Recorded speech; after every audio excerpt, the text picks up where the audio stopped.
Hey everybody, it's Rob from Vanguard Realty Alliance. Today I got an amazing interview with my broker and real estate investing mentor, Steve Seymour, and he's going to go through how he purchased a triplex in Wildwood Crest and has made, I would say, over $200,000 in equity. I would say that's honestly very conservative, and has lived at the beach for free this past summer and will continue to do so in the summers to come if he so chooses. Anyway, check it out. I got a bit at the end there for you to see how you can do this anywhere you want to do it. All right, let's get into it.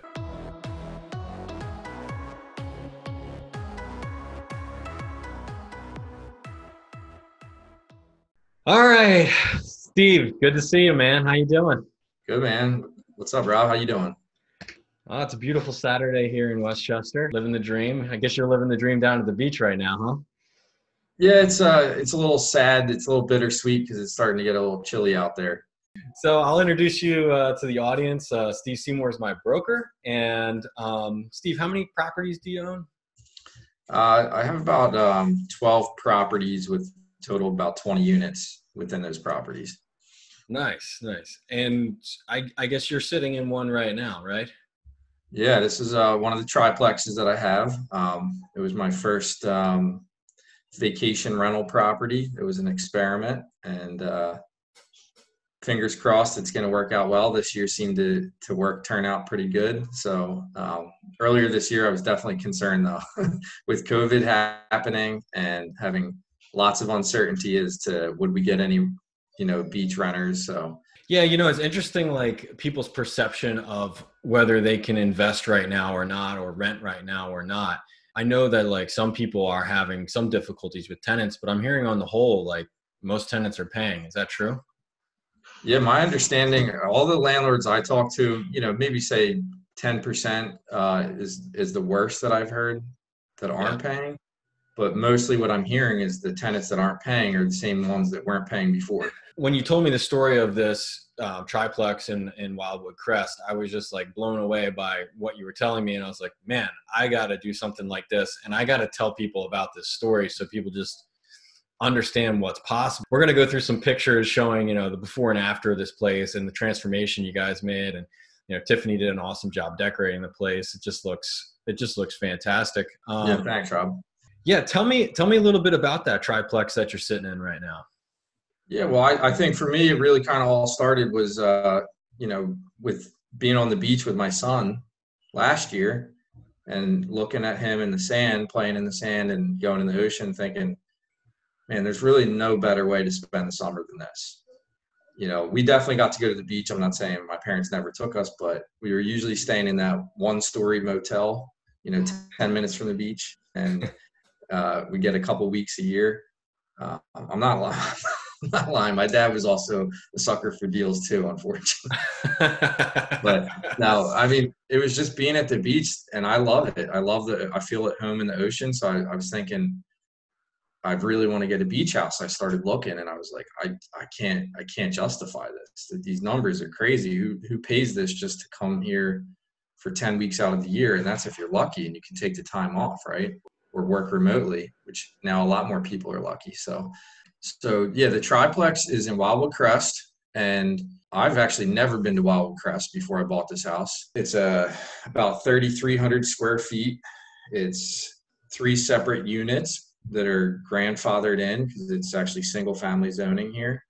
And it is a total of 8 bedrooms, 4 full baths, and we have 2 outdoor showers, and there's a nice sized garage that we actually finished off. It was finished and we redid it, but it's like a beach bar, tiki bar garage. I'll show a picture of that. That's one of my favorite spots to hang out.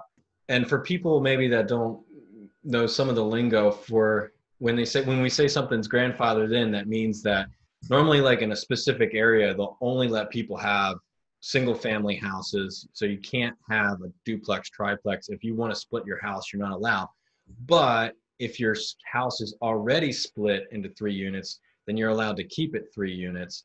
And that's what you're saying by being grandfathered in. So it's kind of a special property in that regard, because you can't just make a triplex there right now, right? Yeah, you always want to check with the local municipality. And then another thing you want to look at is, are the utilities separate? But going back to the whole like, how did it come about? Because for me, I wasn't really looking for a beach house. It was just that kind of that spark in my mind.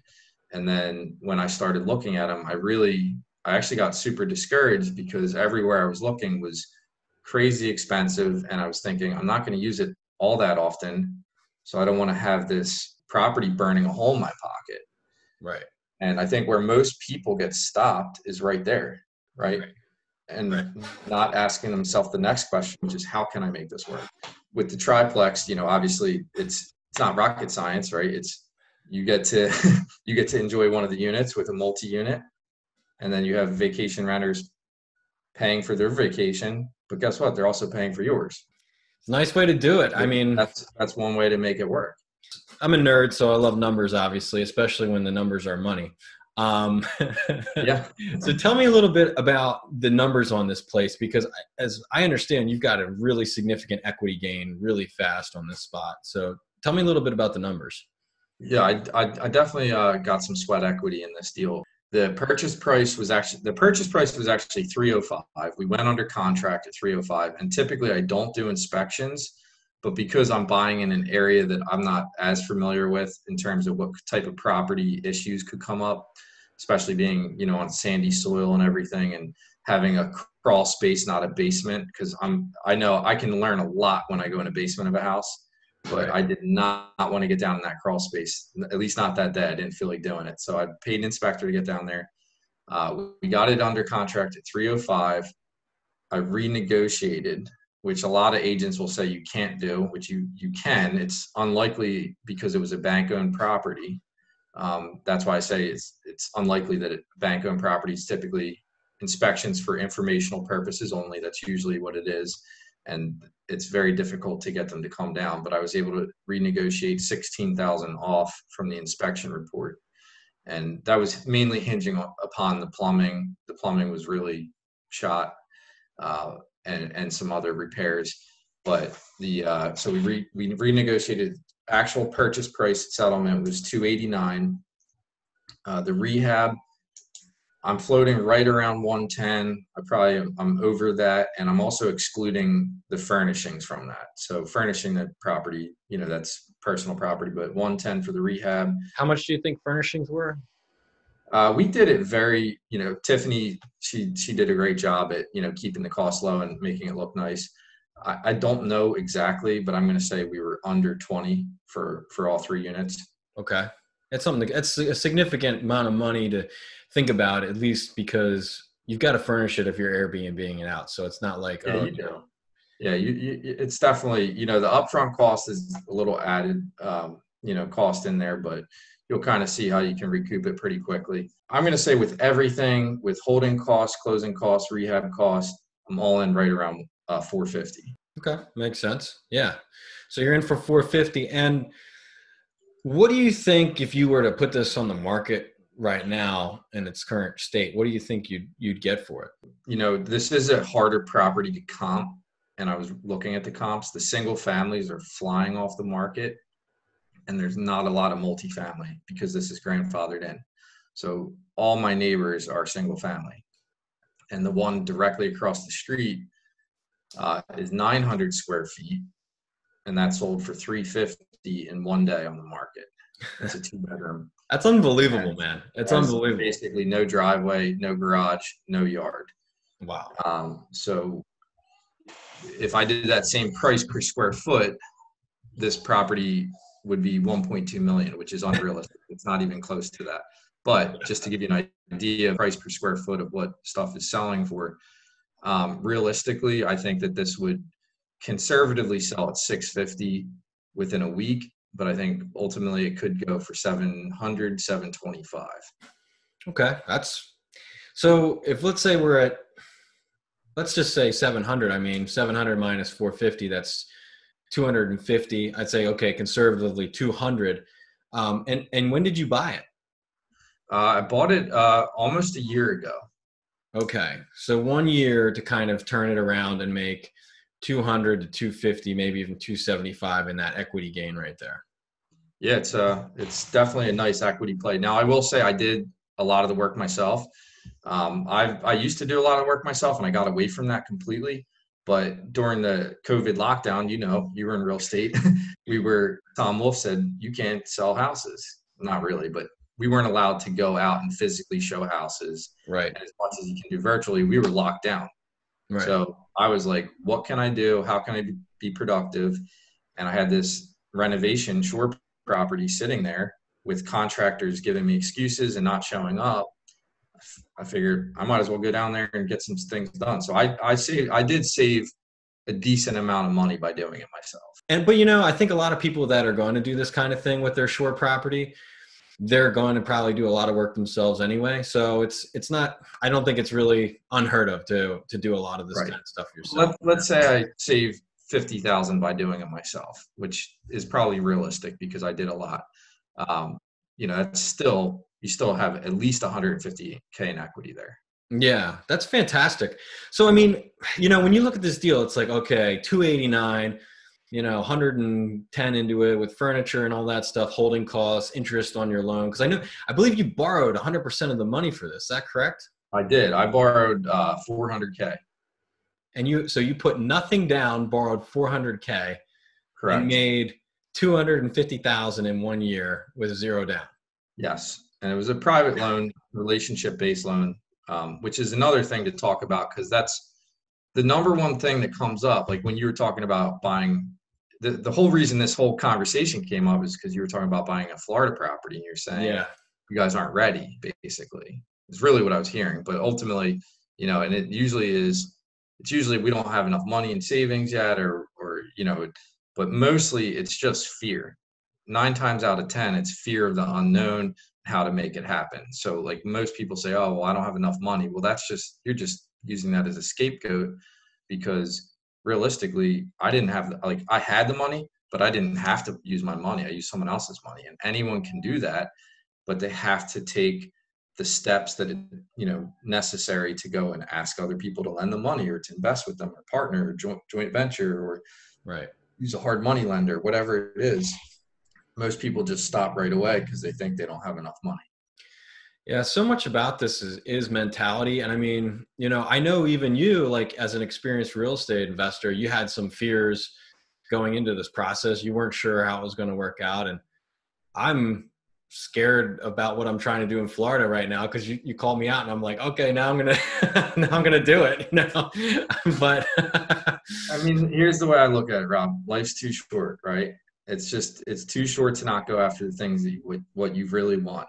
And 9 times out of 10, we don't do that because of fear. And I didn't have I had an idea that this was a good deal when I made the offer. I did run the numbers and it looked like a good deal. It wasn't completely blinded, but there's a ton of unknowns and there was a ton of uncertainty. And then when COVID hit, the uncertainty went even higher up because I wasn't sure if I was going to get the vacation rentals. Right. Life is, but you got to take the actions. If you want something, to me, it's you got to cash that check to regret if you don't take the chance. I'm not saying be foolish, like obviously go into it with as much knowledge as possible, but most people really, it is truly 100% their mindset and their fear. It's so much easier to just say, I can't afford it. I'm not Steve. I'm not Rob, right? It's not me. That's the easiest thing you can do to your mind because now you don't have to think your way through it.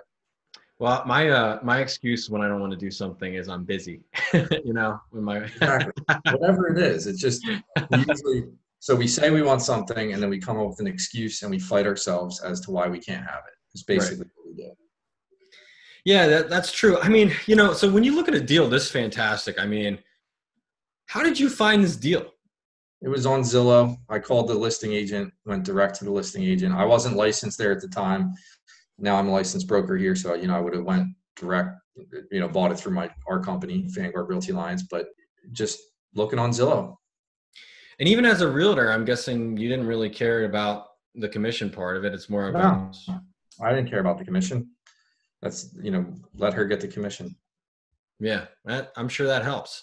I think we've kind of covered the numbers pretty well here and the deal. And it's amazing that this deal is sitting on market. Everybody can see it, but not everybody is able to identify the opportunity. So why don't you show me some pictures of before and after of this renovation, because I think it'll help people understand a little bit about, what this property is like.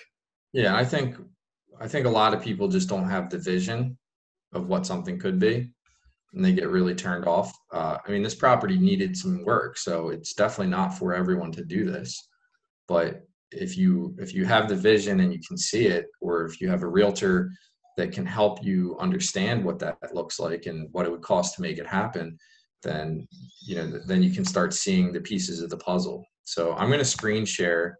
Yeah, so this was the before picture. It's actually kind of funny. I don't know if you can see this little. It's actually like a marble column, a little piece of the column. Yeah.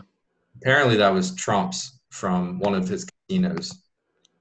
And the previous owners told me, they drove by and they told me, they said that they took it from one of his casinos. So that's from Trump's casino, huh? So we didn't, outside brick, the brickwork was in pretty good shape. There was some cracked mortar joints, which we sealed up, and then we painted the brick.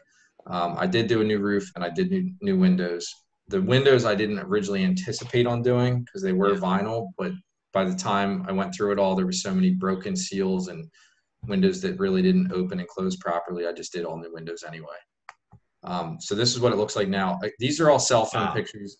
Rob asked me to do this yesterday, so I whipped this presentation up before we did this. So we painted it. It's called Naval. It's a Sherwin-Williams color. I don't think this picture does it justice, to be honest. We get a ton of compliments on the color, and it looks a lot sharper. And with the white fence there, the white and blue and the dark gray roof, really, it doesn't look nice. So it's very beachy. Yeah, I think the brick just didn't feel like a beach house. So this is the living room, and I didn't really change anything with the layout other than opening this wall, the wall that is on the back.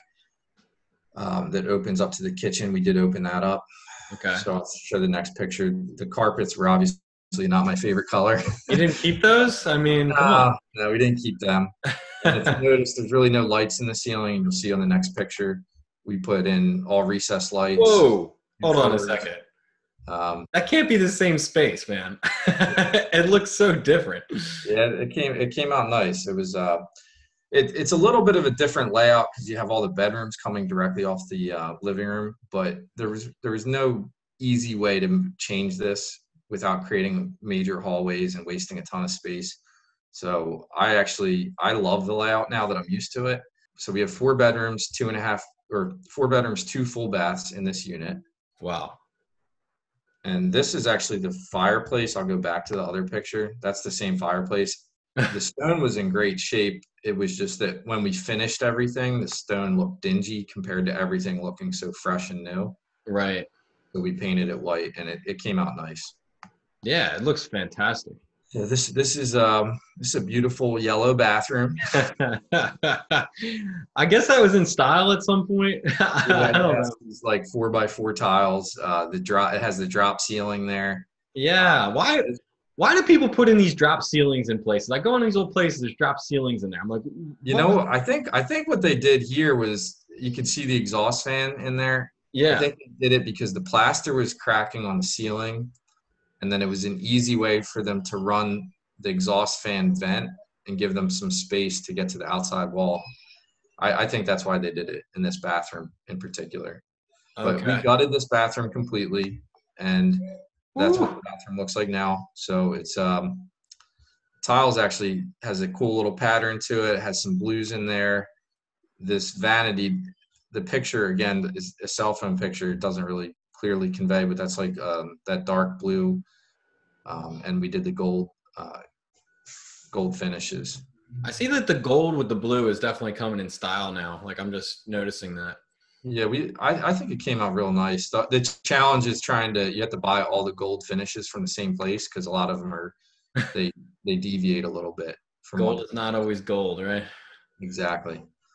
All right, so this is the kitchen. It was actually hard for me to I like old pine, and this is pine, but in the household who wins the decisions when you guys get into arguments, right? So, Well, Tiffany's style is a little bit better. She has a little better taste than mine. So sometimes I just get out of my own way and let her make the decisions.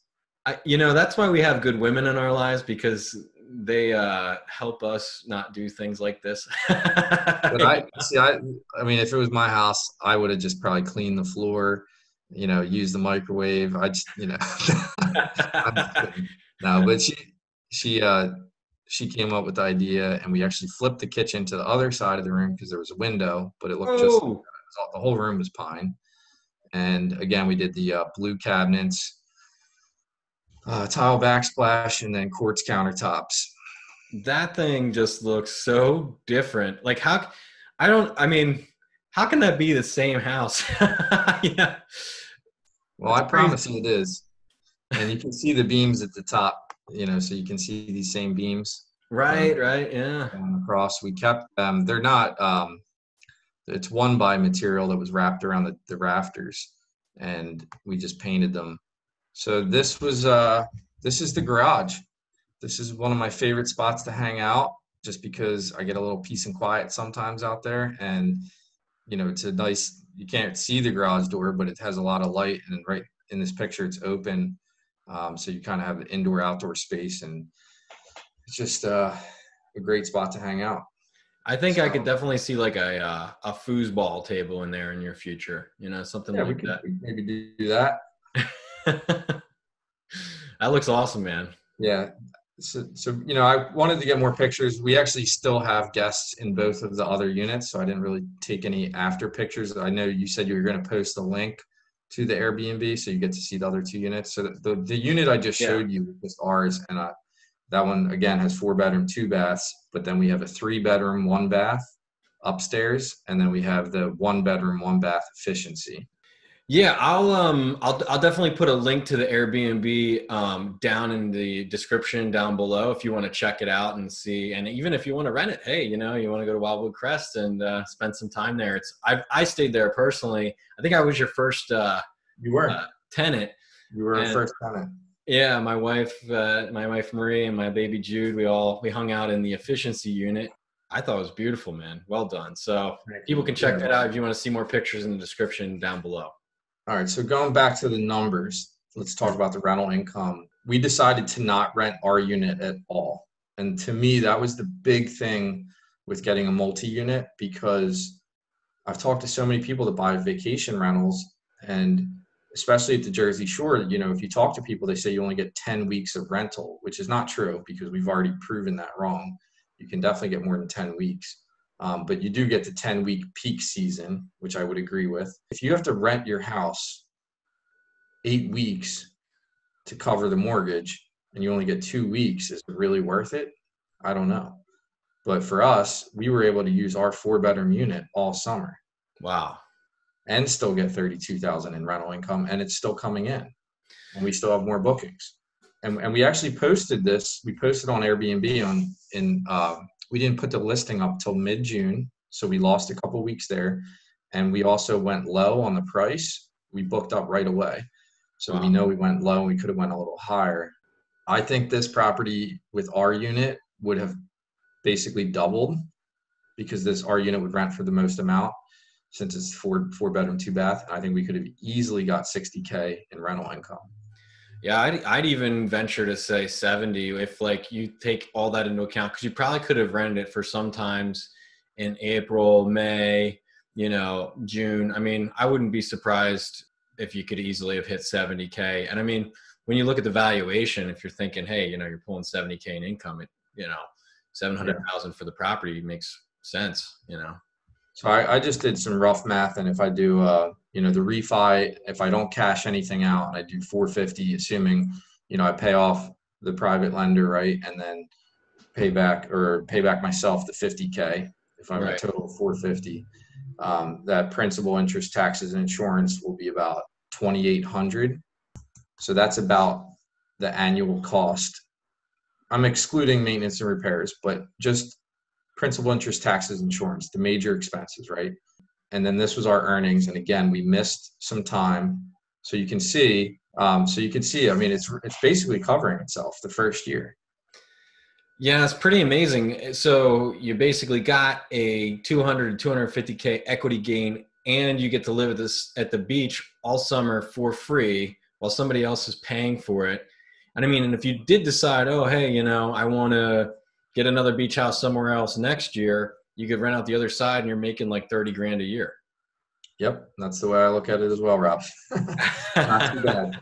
I love it, man. I think the big thing is people really just have to, you got to take the action. You got to take the risk. I mean, definitely know the numbers, but I didn't know all these numbers figured out up front. And that's where most people, if you see one thing that doesn't look like it's going to work, then people stop. And what I'm saying is don't get stopped by that. Ask yourself, how can I make this work? If it's a bad deal, don't buy it. But if it's a good deal and you have a good gut feeling about it and you can see that there's a lot of potential there, don't get hung up on one little thing. You could tweak something and make the deal, more valuable. You can add value to the property by adding different things to it, or, getting creative with, there's just so many different ways to make something work where most people just quit and they stop. I guess that's my point. Yeah, let's think about that garage for a second. I mean, you chose to obviously make that into an entertainment space, but I'm sure you could have easily rented that out to someone who needed storage space down there and make additional income. There's Airbnb. Now, Tiffany has been handling it, so that's good for me because she's kind of managing it. But it's been it's been amazing how seamless it's been. Well, I really appreciate you taking the time to go through all this with the audience here. And, tell me a little bit about, I know, like, I'm a part of your brokerage, obviously, so I know a lot about it, but I'm agent number 17. How many agents are you up to now? We're hovering right around 70. 70 agents. Okay. And I joined maybe, I don't know, it's been maybe 3 years now. So you've been growing. Oh, yeah. Time flies, huh? Well, we've known each other forever. We've known each other for like 20 years, but it's crazy, man. I know. I start saying stuff like that. Oh, I've known this person for 30 years or 20 years. I'm like, I'm not even that old. Well, awesome. So, I mean, if people want to get in touch with you, I mean, how would they do that? Why don't you guys reach out direct to the brokerage? It's 484-800-1777, or you can email me at broker@vralliance.com. That's just, yeah, I'll put all that in the description down below if anybody's interested. I know we're gaining a lot of agents. You're definitely open to, more agents coming into the brokerage. Tell me a little bit about the brokerage. Well, the brokerage, I mean, it's really, like I said to you before, Rob, many times, it's a vehicle for me to be able to give back. I've been fortunate enough to have good mentors that have helped me in real estate where, as a typical real estate agent, the big box brokerage is not designed around helping agents create wealth, flat out. Like, there's just I'm not saying there's plenty of investors in different brokerages, but the design of the brokerage is for agents to produce transactions, not for them to create wealth. And very few brokerages have high-level investor mentors to go to. So I sought them out in investor groups. And for me, the brokerage is just really kind of my way to give back to the agents, since I've been fortunate enough to have people do that for me. And it's created a really powerful network with a ton of resources. And it's, the whole mission is for agents to, have the lowest commission structure possible, give them all the tools and resources they need to be successful. And for their savings, I encourage them to reinvest that back into real estate, into the business that they're already in it. It's the worst thing ever when someone's trying to sell you a nutritional shake and they're 300 pounds overweight and they don't take themselves, right? And there's a lot of agents out there that say, oh, well, you should invest in real estate. And if you ask them, well, why aren't you doing it? They don't really have an answer for you. Right. And it's probably because they don't know how to, and no one's taught them how to. Well, I can say for myself, I mean, I'm a mechanical engineer, and then I became a realtor and joined the brokerage. And on my first deal, which is basically doing a live-in flip on my personal residence, because of everything you've taught me and all the resources around the brokerage, like, you know, from Paul Bradley and like all the different contractors that I got in contact with, and just honestly, like the peer pressure of everybody around me doing it, I would say I got at least 100 to 110 in equity gain in my house that I did this year. I bought in January and it's now September 2020, you know, so that's been fantastic for me. I mean, I'm so excited about learning about this stuff. I'm excited about other people learning about it and building wealth through real estate. It's pretty amazing. And we've got like such a interesting group of agents. I mean, so many of them are investors, right? I mean, like, would you say like half of the agents at least are investors? Yeah, I would say close to half, maybe a little less than half now since we've grown a lot. But,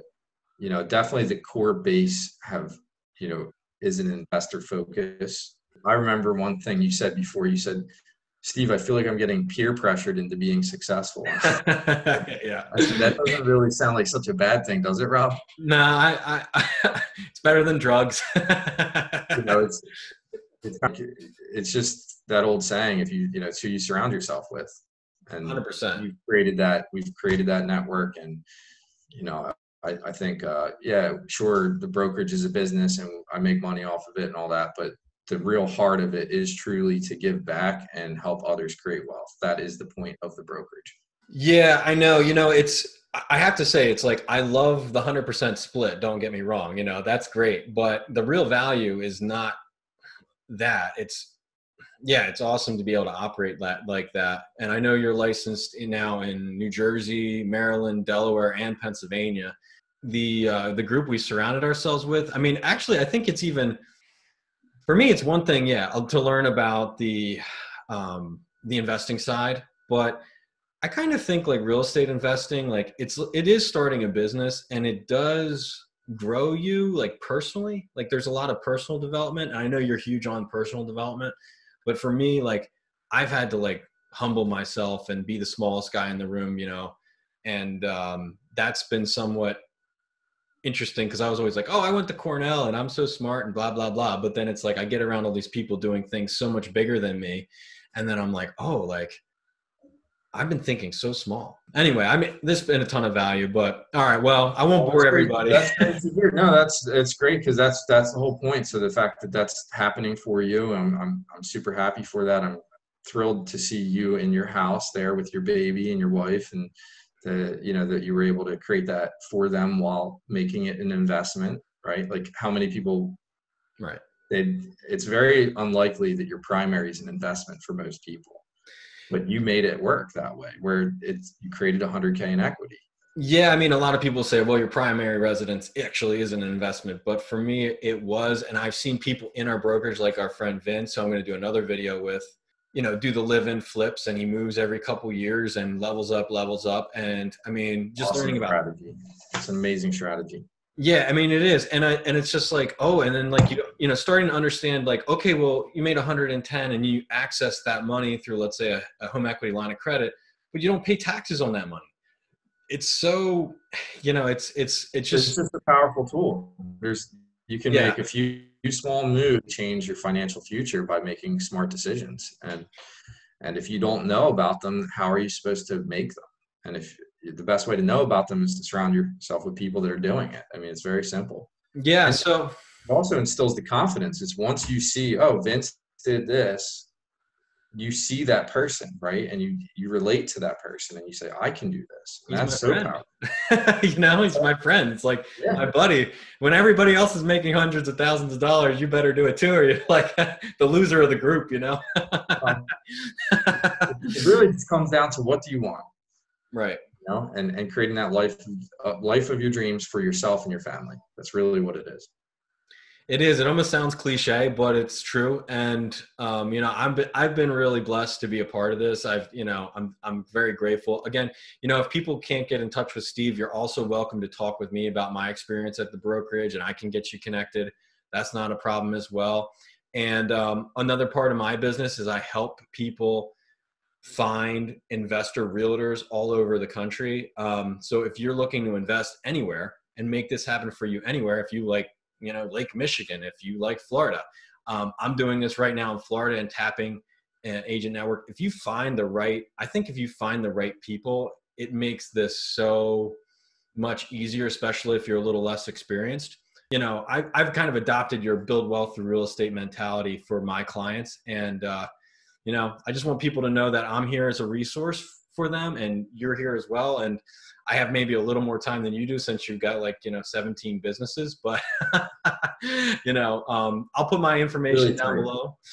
3. Well, I don't know. It feels like know. you're always doing something. Yeah. One thing I'll say, and this isn't a plug for Rob, but just distinguishing, let me just say this: who you work with matters. Just how we just said, who you surround yourself with makes the big difference. Who you choose as a realtor makes a huge difference. Right. It's the difference of potentially getting an amazing deal, a good deal, or a terrible deal, right?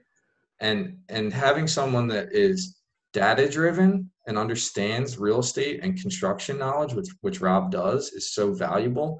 And for him to be able to pinpoint a realtor, so whether if you're outside of his marketplace, Rob is so good at looking at the data and finding out who's the best agent, who's producing the numbers. We have access to that, right? And who works with agents and understanding that. So for Rob to be able to connect, for you to be able to connect people, that's a very valuable thing for them. If they've listened this far in and they're ready to make the move, and you know, it's Rob is definitely someone that you would want to reach out to help you place yourself. Watch out, because if you reach out to me, it'll happen. You know, it's like, be careful.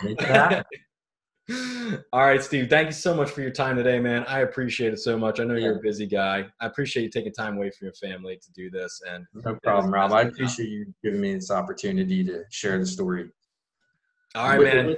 This story wouldn't have gotten shared out there without you doing this, so I appreciate it.